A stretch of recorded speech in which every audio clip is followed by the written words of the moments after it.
मुजफ्फरनगर लोकसभा क्षेत्र के गांव खेड़ा में मंगलवार को राजपूत समाज की स्वाभिमान महापंचायत का आयोजन किया गया, जिसमें सहारनपुर और मेरठ मंडल सहित हरियाणा, राजस्थान, दिल्ली, उत्तराखंड आदि राज्यों से भारी संख्या में राजपूत समाज के लोग पहुंचे।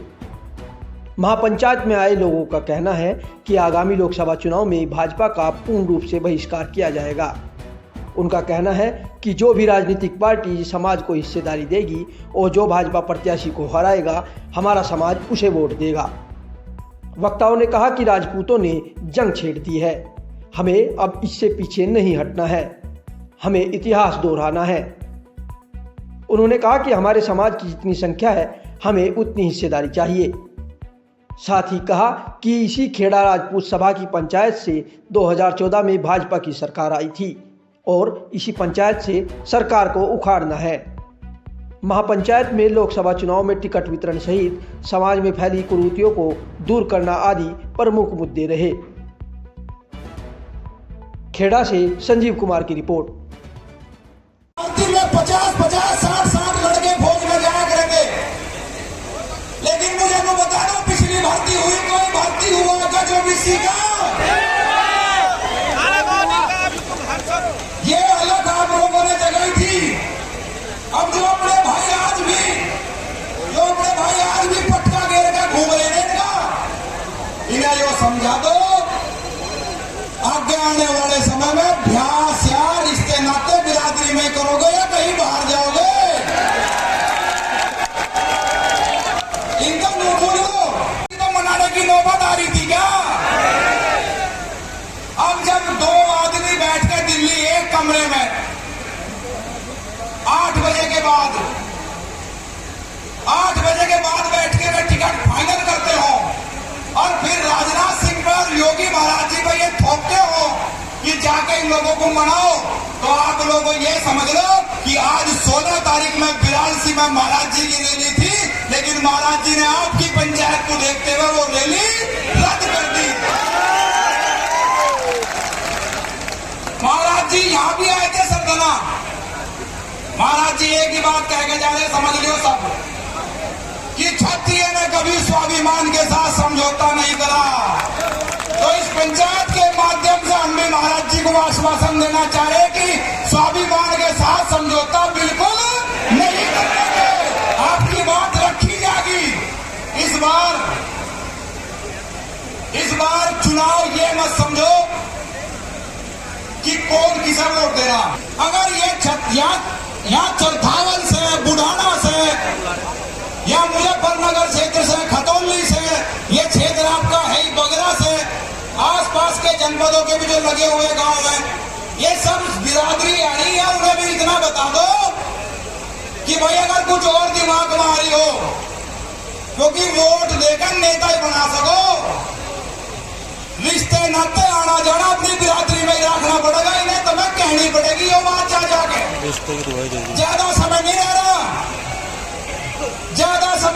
रहा, आज होगी 16 तारीख, 19 तारीख में वोट पड़ेगी। बात की गंभीरता को समझ गए, ये पंचायतें दूर नहीं हो रही।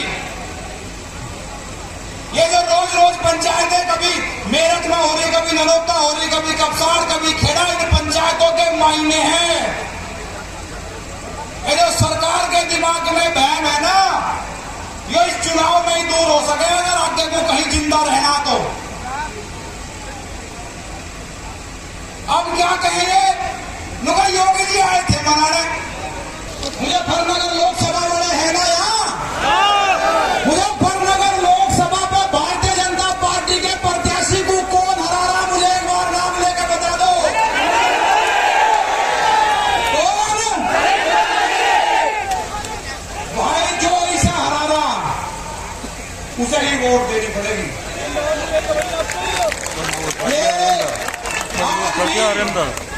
आज भी कोई तो कह रहा 1 लाख से जीत रहा, कोई कह रहा 2 लाख से जीत रहा। अरे बोलो घर में बैठ के सलाह तो कर लो, 2 लाख तो हार रहा।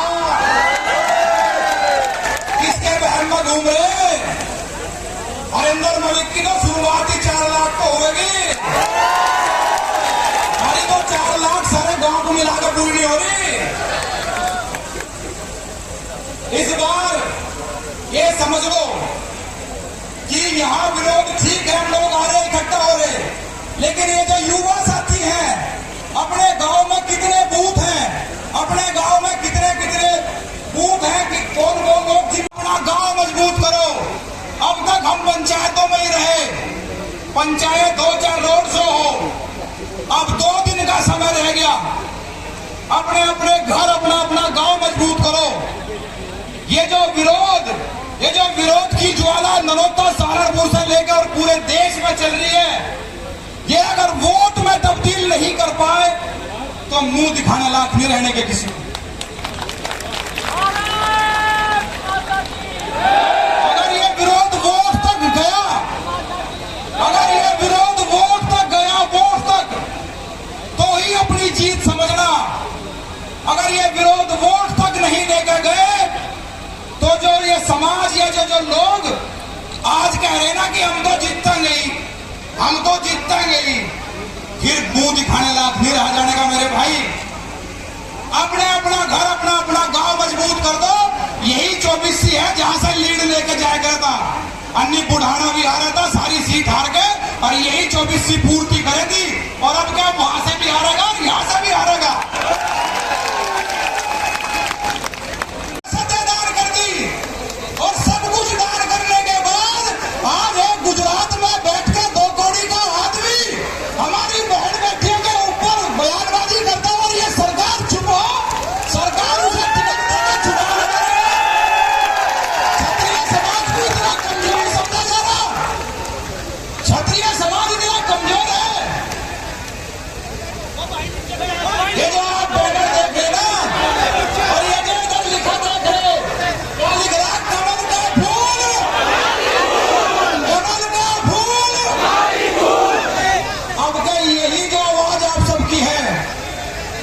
पूरे देश में ये आवाज जारी। खैर यहाँ ज्यादातर सभी लोग मुजफ्फरनगर लोकसभा से और आसपास के क्षेत्र से आए हुए हैं। जिस क्षेत्र में ये पंचायत है, यही वो खेड़ा है जहां की महापंचायत के बाद पूरे देश में बिगुल बजा था और ये भारतीय जनता पार्टी अपने वजूद में आई थी।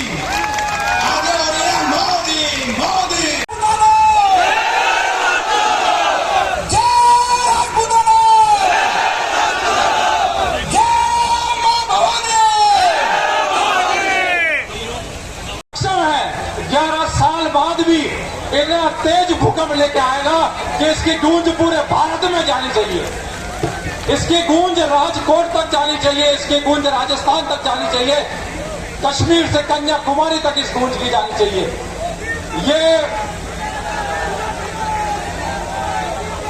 ये काम इन सरकारों ने जो गुलामी का, हम शिष्टाचार में रहते हैं, इसलिए वो हमारे सम्मान को दबाने का काम करती है। मेरे भाइयों, मेरे सम्मानित बुजुर्गों, मैं केवल आपसे इतना कहना चाहता हूं कि अगर आपने ये जो जंग का ऐलान कर दिया है तो इतिहास को दोहराइए और हमें मजबूर न करें। ये सरकारें सोचती है कि हम लोग कमजोर हैं, पर हम कमजोर न कल थे, न आज है, न आगे है। यहाँ लाखों की जनता में राजपूत समाज के लोग, क्षत्रिय समाज के लोग इकट्ठा हुए हैं। ये सरकारें कान खोल कर सुन ले, जिस संख्या बल में हम लोग हैं इस देश में, उतनी ही हिस्सेदारी हमें चाहिए, चाहे वो कोई भी राजनीतिक दल हो। अखिलेश जी ने, चाहे समाजवादी पार्टी हो, चाहे बसपा हो, चाहे कांग्रेस हो, चाहे भाजपा हो, जब क्षत्रिय समाज यहाँ पे इकट्ठा है तो क्षत्रियता की बात होनी चाहिए। कोई राजनीतिक, जब समाज के सामने ना कोई नेता है ना कोई अभिनेता है, हम लोग सोचते थे कि हम समाज के लिए काम कर रहे हैं। राष्ट्रीय स्तर पर मीडिया पे हम SC/ST एक्ट का विरोध कर रहे हैं, आरक्षण का विरोध कर रहे हैं और तमाम चीजों का विरोध करते थे। पर जब आप लोग साथ नहीं होते थे ना, तो हमसे पूछो कितनी घुटन होती थी। जब आप साथ नहीं होते थे तो हमें लगता था मेरे अपने साथ नहीं है। पर आज मैं कह सकता हूँ, और जिस संगठन से जुड़ा हुआ हूँ, उस संगठन के राष्ट्रीय अध्यक्ष को भी इसी तेवर में कह सकता हूँ कि हमें इतनी हिस्सेदारी चाहिए। हम किसी से कम नहीं है। और सुन लो, ये जितने भी लोग हैं, ये आप लोगों की आवाज पूरे देश में गूंजनी चाहिए। ये मौका है इतिहास दोहराने का। जो आपने प्रण किया है उसको आप, भाजपा को अगर आपने आज भी वोट दे दी तो ये समझ लीजिए राजपूताना पर कलंक है और आपको अपने पूर्वजों की कसम है कि अगर तुमने आगे भी वोट दे दी तो अपने नाम के आगे से ठाकुर हटा लेना। मैं आप 24 के नाम से 24 का मैं बेटा हूं। मैं आप लोगों के नाम से देश के बड़ी बड़ी शख्सियतों के मैं कान खट्टे कर देता हूं, दांत खट्टे कर देता हूं। बदमाशों के, चाहे केंद्रीय मंत्री हो, चाहे कोई भी हो, हम डरते नहीं है। हम आप लोगों का नाम लेके बड़े-बड़े चुनाव के अगर ठीक कर दिया हमने। और आज ये लोग हमें इतना कमजोर समझ रहे हैं। मेरे भाइयों, मैं इतना ही कहूंगा, ये समय है, अगर आज भी आपने इस बात को इतिहास के पन्नों में दर्ज नहीं करा तो हम जैसे लोगों का, मेरे भाइयों का भविष्य खत्म हो जाएगा। बिल्कुल मैं इस बात को आप कान खोल कर सुनिए, भाजपा को बिल्कुल कतई वोट न दे, चाहे किसी भी। और जो ये पंच बैठे हुए हैं, जो पंच और समाज निर्णय करेगा वहां वोट दे।